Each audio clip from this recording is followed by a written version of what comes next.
Welcome to Principal Center Radio, bringing you the best in professional practice. Here's your host, Director of the Principal Center and Champion of High Performance Instructional Leadership, Justin Bader. Welcome everyone to Principal Center Radio. I'm your host, Justin Bader, and I'm honored to welcome back to the show my good friend, Jennifer Abrams. Jen is a leading consultant to the education, healthcare, and nonprofit sector, and the author of 4 books, including Swimming in the Deep End, 4 Foundational Skills for Leading Successful School Initiatives. And she is the person that I repeatedly refer people to whenever they are telling me, hey, I need help having a hard conversation. I need help getting people to move, getting people to change, getting people to take action. And now, our feature presentation. Jennifer, I want to welcome you to this show and just share how excited I am to talk about changing schools, changing the way that we do things in organizations. So welcome back. Thank you. It's a pleasure to be here. So let's jump right into swimming in the deep end. You say there are 4 foundational skills for leading successful school initiatives. What are they and why do they matter? So there are 4 foundational skills. I wanted to title this book Foundational Skills for Aspiring School Leaders, or for emerging school leaders, or for, people who are working with new leaders. And they were like, no, it's about school change. It's about beyond school change. So these are 4 foundational skills that I think in working with adults are really important. If you're going to try to move a school forward or move a team, or you're the head of 3rd grade or you're the department head, the first skill is think before you speak. It seems really funny, but if you've got something to say, have you thought through what you'd like to say before you say it? Okay. Now, people go, what? That seems so silly. Or they say, I have no time to actually do that. In fact, I wasn't told that I have time to think. I just have to implement. And I say, absolutely not. You are the person who's delivering the message. You know your people. How might you shape and craft that so that you can actually be heard? Okay, and there's a lot to that about data and story and who needed to be on board if there was a decision to be made, and thinking about that. Second skill is preempting resistance through that first skill. And it's about becoming allocentric. Allocentric is other focused. Where might a person immediately upon hearing this message be freaked out, be frustrated, be angry, and how can we look at that? And I provide a bunch of different kind of kaleidoscope ways of shaping that kind of preempting. And then if they get angry at you, skill 3, responding to the resistance in a humane way, so that you don't yell at them, don't shoot the messenger, it's not my problem, just be an adult, get on it, because that's not going to be helpful. So we have some pieces that kind of align with my hard conversations work. And 4, how do you not get an ulcer or a headache from having to deal with all of this? How do you manage yourself? So those are the 4 foundational skills. I mean, it isn't a Harvard executive ed course in theories of action of change.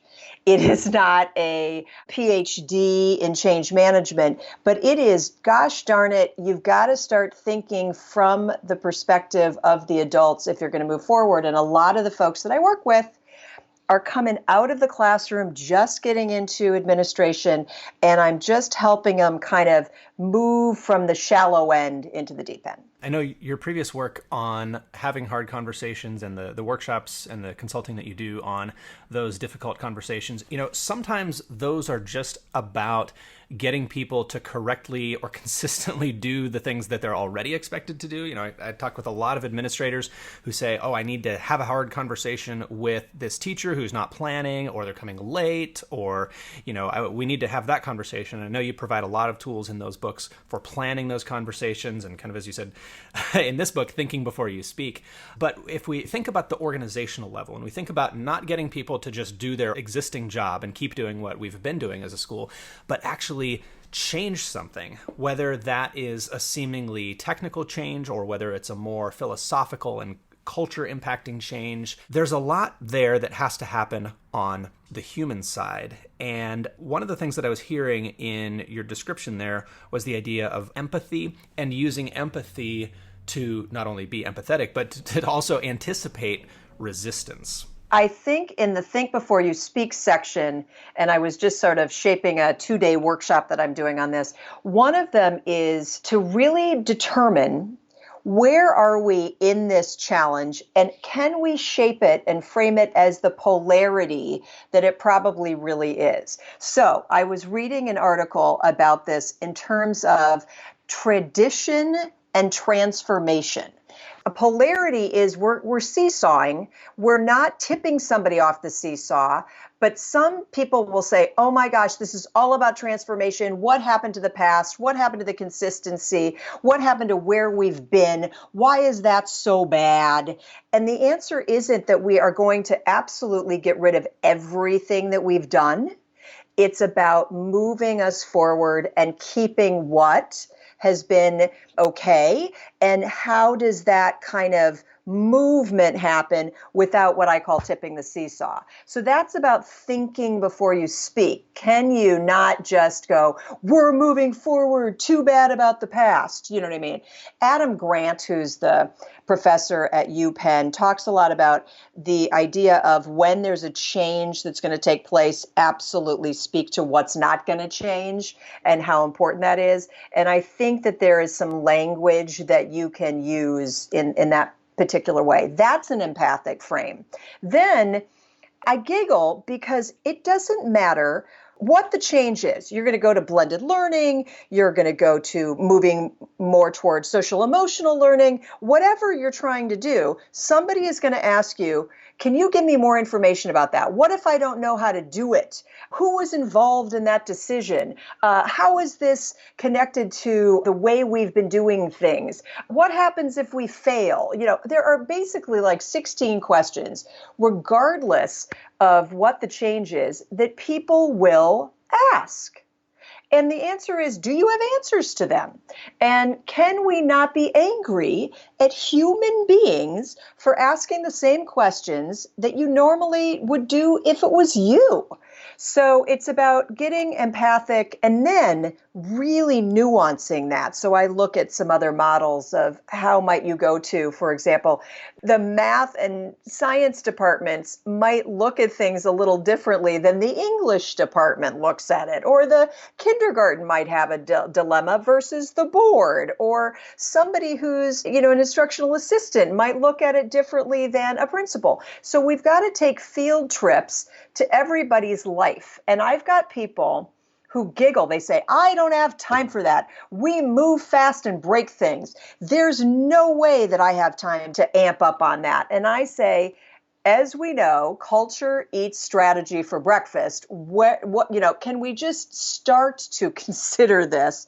Because they'll go back and start talking about it, and then they're dismantling everything. So you're going to move fast, and you're going to break more than you need. So can we take a few hours to look at it from somebody else's point of view? I'm reminded of Robert Evans' excellent book, The Human Side of School Change, which I read probably 15 years ago. And one of the chapters that really had an impact on me because it was outside of my experience was thinking about the needs of late career teachers. And often in many schools, late career teachers are kind of the backbone of the profession, right? They're the people who have been there 10, 20 years. They're going to be there another 10, 20 years. They're solid. They care. They work hard. They're team players. But they still have all those questions that you just mentioned. How is this going to work? How does this relate to this other thing that we said was our top priority 2 years ago? And are we still doing that?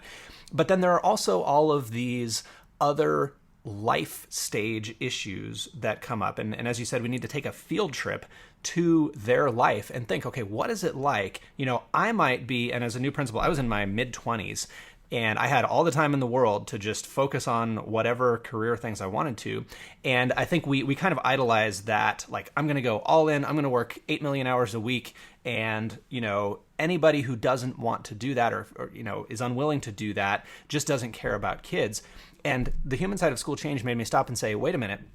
There are a lot of people who are parents to teenagers or who are spending 15 hours a week taking their ailing parents to doctor's appointments. It's not that there is just a single profile of an educator and a good educator does what I want and here's what I want. This is my initiative, so let's run with it. When we move fast and break things, sometimes we break people and sometimes the people we break are ourselves, I feel like. So exactly.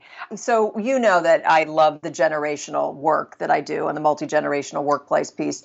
And I think that it's about where we are developmentally, where we are in our lives. But do you know, if you look at, I use an identity circle in the workshops that I do, and I just basically say, what's it going to, who are you working with? How many are in their first couple years? How many are 2 years or 3 years away from retirement? Where are your people? And what is the bandwidth that they have? And what do you think? For example, this happened last week. A friend of mine was sharing the story that, we're going to be moving towards, such and such, and you've got to take 3 days in the middle of the summer to go to a workshop. It's required.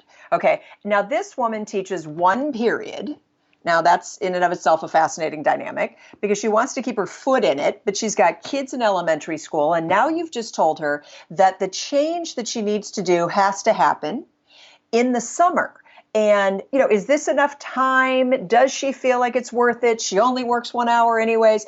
It's that idea of, could we have anticipated this? Who are we working with and what might the modifications need to be? The later, more veteran and seasoned teachers really might need a different conversation about how is this not devaluing their expertise? What is possible? They certainly want what's best for kids. They have been in it. They've seen things come and go and come and go. But what is really the bottom line, and how can we value what they've got to do and modify in a way that works? They're not going to spend 20 million hours a day.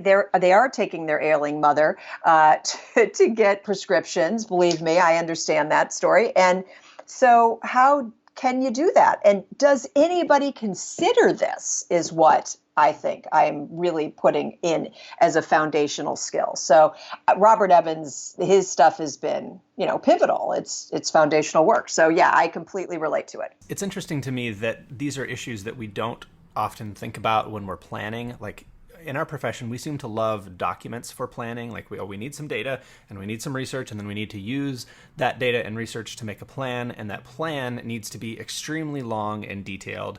And then we need to throw a whole bunch of money at implementing it.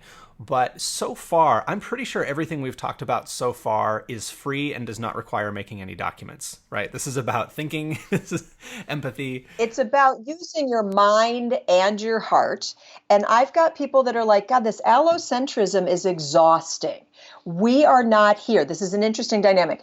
It is about the kids, Justin. It is not about the adults. Everything that you're mentioning to me is about the adults. We need to focus on what's right for students. And I say, I don't think that anybody who's really working in education, is not about really supporting the development and academically and emotionally and psychologically and socially of children. I think that's the point.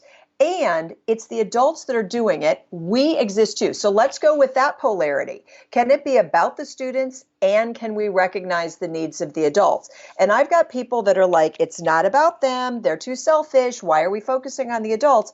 I stand in this book and say, if we can't care for the adults, we're never going to get there. Now, am I tipping the seesaw in this book more on the adult side and not on the instruction in the classroom side? The answer is yes. That's the point of this text. Do we need both? You bet. How can we do it? But I stand strongly on, this is a piece we don't spend enough time on, and can we just read through it, see if any of this makes sense, so that our interactions don't step in it every time because we've just not cared to know who we're talking to. And I think that's my coaching that's coming through the 16 years as a new teacher coach. I can't help you move forward if I don't know who you are. And then starting to work with new administrators, they're like, what? these adults are so what? And I'm like, yes, welcome to growing the adults as well as the students. So that's really the key. And as leaders, I mean, that's our primary mechanism, right? That's how we grow the students, is through growing the adults and organizing the work of adults. I completely agree with that. And I don't know, when people are new, hence the book, Foundational Skills, they realize that growing the adults is their primary focus. We have to develop and support those that are going to support the kids. And people are like, I didn't get into the business to do that. I thought I was just here to kind of move stuff forward for kids. I'm like, welcome to the work. And I think we also have to think in terms of changing people, in terms of changing who is on our staff. And sometimes if we have that single-minded focus of, being kind of a taskmaster and saying, whatever it takes for kids, this is all about the kids, it's not about you. Well, people always have a fire escape if we go too far in that direction, right? They can always jump ship. They can always say, thanks, but no thanks, I'm going to go sell real estate. Or they can say, thanks, but no thanks, I'm going to move to a different school where my human identity, the fact that I'm a human being and not a teaching robot, is respected. That turnover there, that potential for losing the people who are doing the work, is always something I think we've got to keep in mind. And if we look at generations, again, if we look at Gen Y, or we look at the new group Gen Z that's going to be coming in a few years, their interest is not just this job, but it's how can I develop myself to move to the next job? Development of the person that's in our schools educating is going to be pivotal to them even thinking it's a purposeful endeavor. They're going to want to grow themselves and grow kids. And so you can't dismiss this. It's a part of what they're going to be asking for when they interview. Yeah. Let's talk about that some more, because I think this is something that's easily lost on us from a generational perspective, that, we've always known that the first couple of years of teaching are very difficult. People need to get better very quickly, or they're probably going to quit, burn out, or need to find something else to do. So we understand that learning curve. But I think there's also, I was talking with somebody else about this recently, I think there's also a motivational role to improving, that people need to feel like they are getting better. People need to see how they're getting better, or they're going to say, you know what, this is too much work for me to just be, running the hamster wheel for 20 more years at this. I'm out of here.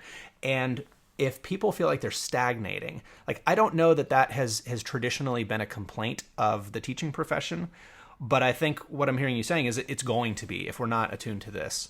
Yeah, I would agree with that. I would say that, I giggle in certain moments where people will come up to me and say, I want to be you. And I'll say, well, how long have you been teaching? And they'll say, well, I just got my credential 2 months ago. You know what I mean?